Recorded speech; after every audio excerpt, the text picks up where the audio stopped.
नमस्कार, स्वागत है आप सभी को मेरा यूट्यूब चैनल GSY11 सर पर। आज हम लोग अम्ल, क्षार एवं लवण यानी एसिड बेस एंड साल्ट से कुछ प्रश्नों को देखेंगे। तो चलते हैं बिना देरी करते हुए, आज हम कुछ महत्वपूर्ण प्रश्नों को बनाएंगे। पहला प्रश्न देखते हैं, अम्ल वह पदार्थ है जो पूछ रहा है कि अम्ल किसे कहेंगे। ये 4 ऑप्शन दिया हुआ है और कहता है कि इसमें अम्ल का जो गुण है वो बताएं। अम्ल वह पदार्थ है जो ऑप्शन ए कह रहा है इलेक्ट्रॉन को ग्रहण करता है। गलत है बच्चों, इलेक्ट्रॉन ग्रहण नहीं करता है। अम्ल वह पदार्थ को कहा जाता है जो प्रोटॉन देता है। यानी आप जानते होंगे कि अम्ल वह पदार्थ है जो जल में घुलकर H+ आयन देता है। क्या देता है? H+ ion. यानी जब प्लस आयन दे रहा है तो यह प्रोटॉन को दे रहा है, तो ऑप्शन सी। अगला प्रश्न, भस्म वह पदार्थ है। देखिए, अम्ल प्रोटॉन देता है तो भस्म प्रोटॉन को ग्रहण करेगा। भस्म क्या करता है? प्रोटॉन को ग्रहण करता है, तो ऑप्शन प्रोटॉन ग्रहण करता है तो बी हो जाएगा। अगला प्रश्न हम लोग देखते हैं, तीसरा, अम्ल और भस्म अभिक्रिया करके क्या बनाते हैं। बच्चों, अम्ल यानी एसिड प्लस बेस यानी भस्म जब अभिक्रिया करते हैं तो लवण बनाते हैं। क्या बनाते हैं? लवण। लवण को साल्ट कहा जाता है। क्या बनाता है? साल्ट। तो देखिए, लवण का है ऑप्शन नंबर बी में। कोई दिक्कत? अगला क्वेश्चन हम लोग देखेंगे। उदासीन क्रिया में बनता है। बच्चों, जब कह रहा है कि जब कोई 2 पदार्थ आपस में अभिक्रिया करके उदासीनीकरण अभिक्रिया करते हैं, आपस में मिलकर उदासीनीकरण अभिक्रिया करते हैं, तो उसमें किसका किसका निर्माण होगा। तो बच्चों, जब अम्ल और क्षार आपस में अभिक्रिया करते हैं तो लवण और जल बनाते हैं और उस क्रिया को उदासीनीकरण अभिक्रिया कहा जाता है। तो इसका आंसर हो जाएगा लवण और जल। क्या होगा? लवण और जल। एग्जाम्पल में हम लोग देख लेंगे, जैसे HCl + NaOH जब अभिक्रिया करता है। बच्चों, ये दोनों HCl प्रबल अम्ल है और NaOH प्रबल क्षार है, तो बनाता है NaCl सोडियम क्लोराइड यानी खाने वाला नमक, जो एक प्रकार का क्या है? लवण, प्लस H2O जो क्या है? जल है। कोई दिक्कत? अगला प्रश्न हम लोग देखेंगे, अम्ल तथा भस्म के परीक्षण के लिए किसका प्रयोग किया जाता है। बच्चों, अम्ल और भस्म का आप परिभाषा भी पढ़े होंगे कि अम्ल वह पदार्थ होता है जो नीले लिटमस पत्र को लाल कर देता है। यानी कि ये दोनों को परीक्षण में हम लोग लिटमस पत्र का प्रयोग करेंगे। किसका प्रयोग करेंगे? आप लोग लिख कर बताएं कि लिटमस पत्र का जो प्राकृतिक रंग होता है कैसा होता है, और ये भी बताएं लिटमस पत्र किस पेड़ से यानी किस पौधे से प्राप्त किया जाता है। ये दोनों लिखें। इसका रंग यानी प्राकृतिक रंग कैसा होता है और कहाँ से इसे प्राप्त किया जाता है, प्राप्त भी कहाँ से किया जाता है। जो सभी बच्चे कमेंट बॉक्स में लिख कर बताएं। अगला प्रश्न हम लोग देखेंगे, कहता है छठा प्रश्न। देखिए, बहुत महत्वपूर्ण प्रश्न है, बहुत पूछा जाता है। नीले लिटमस पत्र को लाल कर देता है। बच्चों, कौन सा यौगिक है जो नीले लिटमस पत्र को लाल कर देता है? तो अम्ल वह पदार्थ होता है जो नीले लिटमस पत्र को लाल कर देता है। ऐसा माने कि जो अम्ल है एक खतरा का निशान है, खतरा, और खतरा निशान लाल, खतरा को दर्शाता है कौन? लाल। खतरा कौन दर्शाएगा? लाल दर्शाएगा। तो इस प्रकार हम लोग याद रखेंगे, यानी नीले लिटमस पत्र को जो लाल कर देगा तो वह क्या कहलाएगा? अम्ल कहलाएगा। चलिए अगला प्रश्न, लाल पत्र को नीला कर देगा कौन?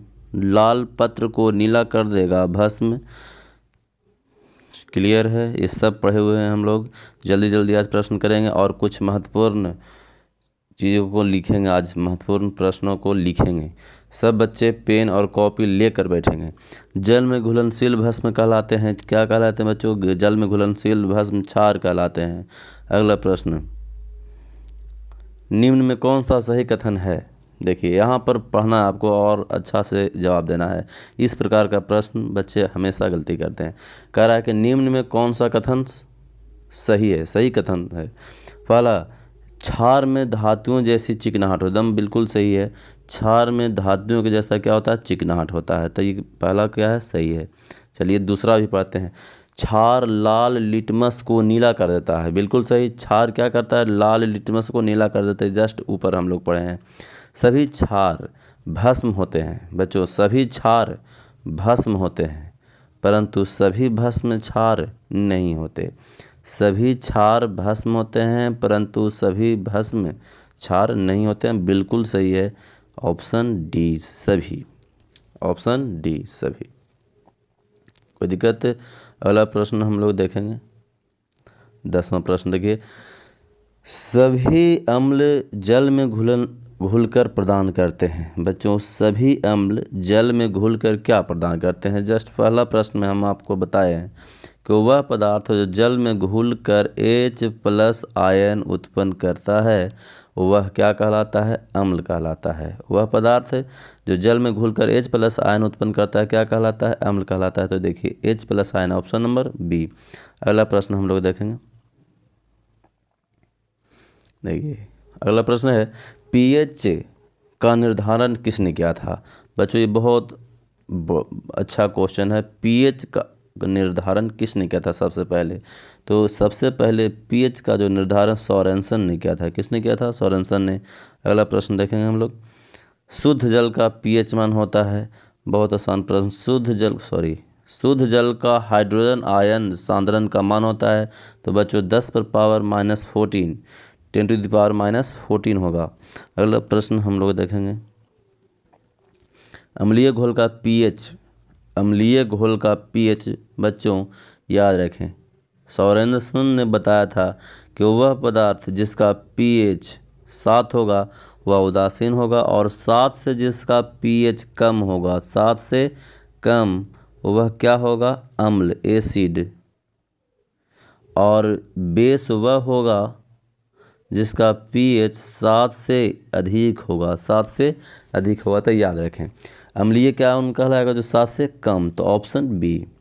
अगला प्रश्न, क्षार घोल का पीएच मान 7 से अधिक, 7 से अधिक, तो ऑप्शन बी होगा। चलिए अगला प्रश्न देखते हैं हम लोग। उदासीन घोल का पीएच मान 7 कितना? 7 बच्चों याद रखें। उदासीन घोल का पीएच मान कितना होता है? 7। आप दो उदासीन घोल का पीएच लिखकर, 2 उदासीन घोल का उदाहरण लिखकर बताएं कि जिसका पीएच 7 होगा। जल्दी से लिखकर बताएं 2 उदासीन घोल का या 2 उदासीन यौगिक का घोल का नाम लिखकर भेजें कमेंट बॉक्स में जल्दी से। सभी अम्ल धातुओं से अभिक्रिया करके क्या बनाते हैं बच्चों? सभी अम्ल याद रखें, जब अम्ल यानी एसिड धातु से भी क्रिया करेंगे यानी मेटल से भी क्रिया करेंगे, किससे? धातु से, तो याद रहे तो यह हाइड्रोजन गैस बनाएगा। कौन सा गैस? Hydrogen gas. तो ऑप्शन ए हाइड्रोजन गैस बनाता है। चलिए अगला प्रश्न देखते हैं हम लोग। समान व्यक्ति के रक्त का पीएच मान, समान व्यक्ति के रक्त का पीएच मान कितना होता है? बच्चों सब जानते होंगे व्यक्ति का पीएच का मान 7.4 होता है। चलिए अगला प्रश्न हम लोग देखेंगे। प्रश्न इस प्रकार नहीं, कुछ महत्वपूर्ण बातों को लिख लें हम लोग जो आगे काम देने वाला है। बच्चों याद रहे, हम लोग से ये भी पूछता है कि किस पदार्थ में कौन सा एसिड पाया जाता है। तो एक में लिखें हम लोग, नोट कर लें कॉपी पर, सिरका। जो सिरका होता है उसमें एसिटिक एसिड पाया जाता है। क्या पाया जाता है? एसिटिक एसिड,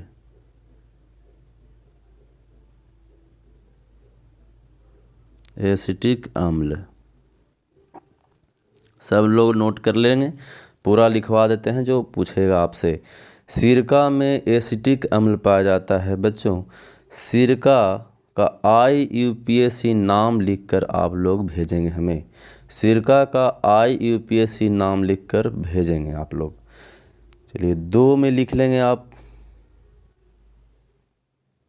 2 में लिखेंगे जो संतरा, क्या संतरा और या नींबू, संतरा या नींबू।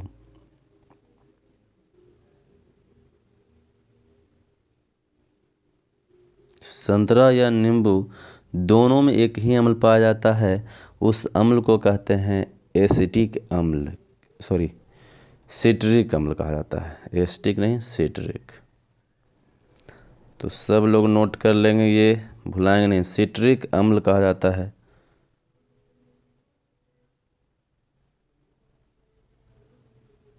बच्चों लिख लें, संतरा या नींबू में कौन सा अम्ल पाया जाएगा? सिट्रिक अम्ल। संतरा और नींबू में कौन सा अम्ल? सिट्रिक अम्ल। सिरका में एसिटिक अम्ल। सब लोग ध्यान दें। 3 में लिखेंगे इमली में। बच्चों, इमली, जो इमली होता है उसमें कौन सा अम्ल पाया जाता है? और 4 में आप लोग खुद याद करके बताएं। 4 में लिखें टमाटर। किसमें? टमाटर में कौन सा अम्ल पाया जाता है? सब लोग लिख आगे खुद समझिए, आपका ये टेस्ट है। खुद अपने आप जवाब दें और हम बाद में इसका जवाब देते हैं। 5 में लिखेंगे, 5 में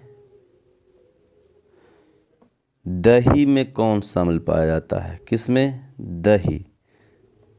सभी बच्चों लिखेंगे कि दही में कौन सा अम्ल। 6 में लिखेंगे अंगूर में कौन सा अम्ल? अंगूर।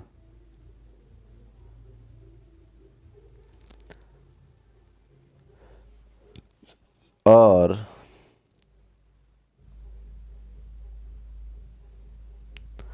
ये लिखेंगे, 7 में आप बताएंगे चाय में कौन सा अम्ल पाया जाता है? किस में? चाय में।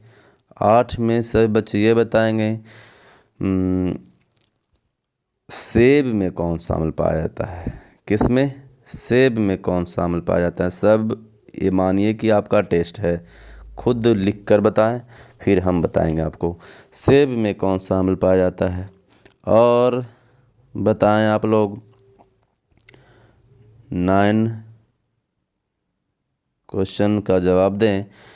चींटी यानी लाल चींटी,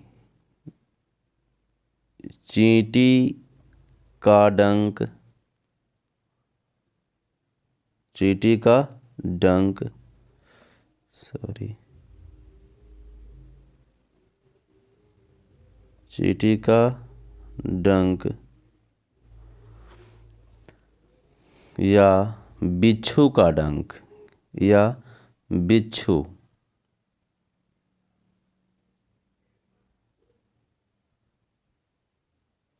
का डंक में कौन सा अम्ल पाया जाता है? सब बच्चे इसका जवाब दें। और आप शायद जवाब दे चुके होंगे इसका, मेरा जवाब सुने। बच्चों, इमली में जो इमली होता है उसमें टारटरिक अम्ल पाया जाता है। कौन सा अम्ल? टारटरिक। सब लिखते जाएंगे और याद कर लेंगे, यहाँ से एक प्रश्न जरूर रहेंगे। टारटरिक अम्ल, टारटरिक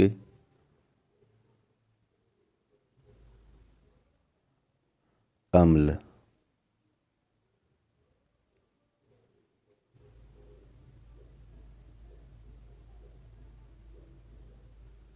चलिए, इमली में कौन सा अम्ल? टारटरिक अम्ल। टमाटर में कौन सा अम्ल पाया जाता है बच्चों? टमाटर में ऑक्जेलिक अम्ल पाया जाता है। कौन सा अम्ल?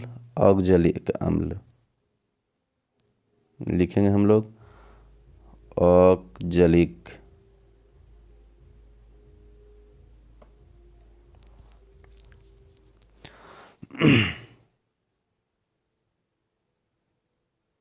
ऑक्जेलिक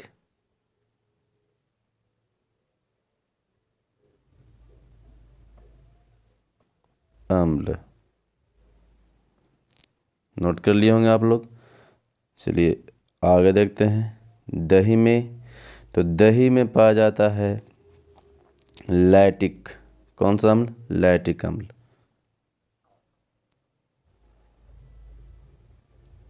लैक्टिक अम्ल सब नोट कर लेंगे। दही में कौन सा अम्ल? लैक्टिक अम्ल। अंगूर में कौन सा अम्ल? बच्चों सब लिखे होंगे। अंगूर में कौन सा अम्ल? तो जो इमली में पाया जाता है वही अंगूर में भी पाया जाता है। तो इमली में कौन सा? टार्टरिक। तो अंगूर में क्या? टार्टरिक अम्ल। अंगूर में भी क्या? टार्टरिक।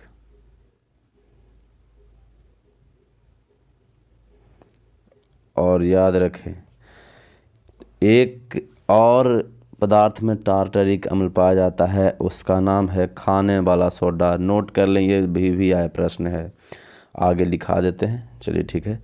अंगूर में कौन? टार्टरिक अम्ल। अच्छा, अगला क्वेश्चन बताएं आप लोग। चाय, चाय में कौन सा अम्ल पाया जाता है? तो चाय में जो पाया जाता है वो मैलिक अम्ल होता है। कौन सा अम्ल? मैलिक। सब लोग लिख लेंगे इसे, मैलिक अम्ल। बच्चों सेब, सॉरी, ये चाय में नहीं, सेब में पाया जाता है।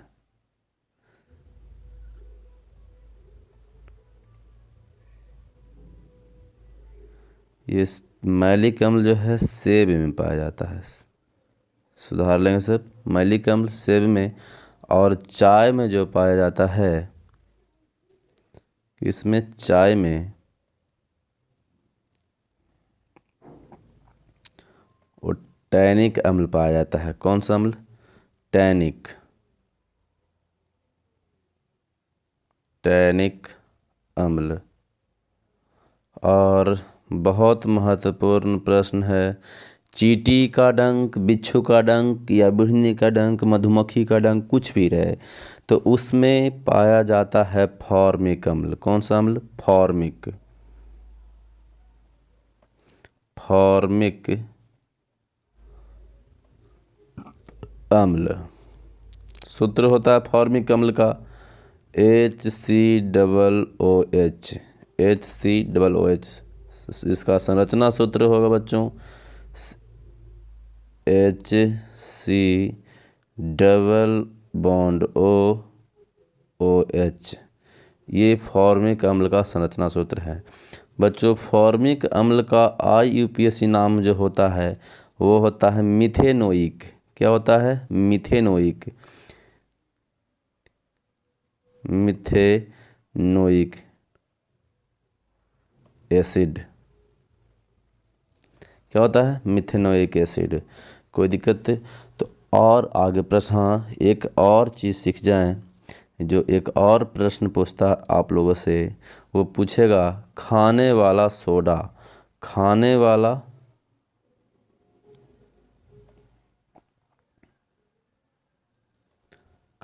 वाला सोडा में कौन सा अम्ल पाया जाता है?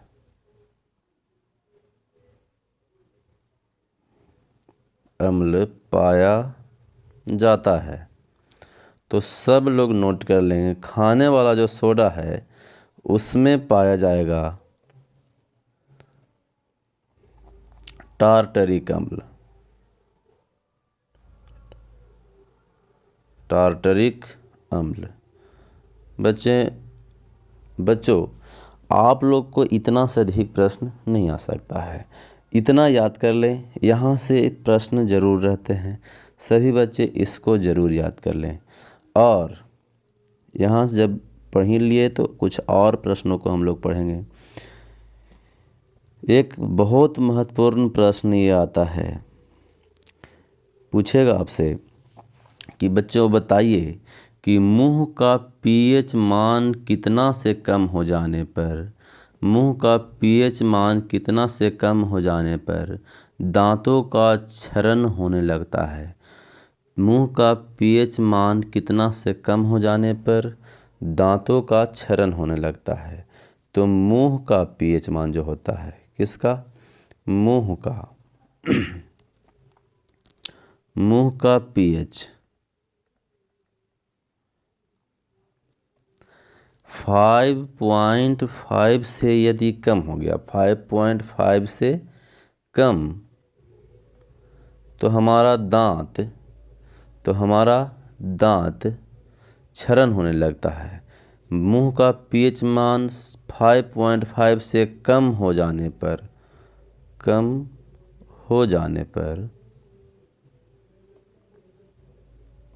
दांत का क्षरण होने लगता है। क्या होने लगता है? संक्षारण या क्षरण उसे कहते हैं। संक्षारण होने लगता है।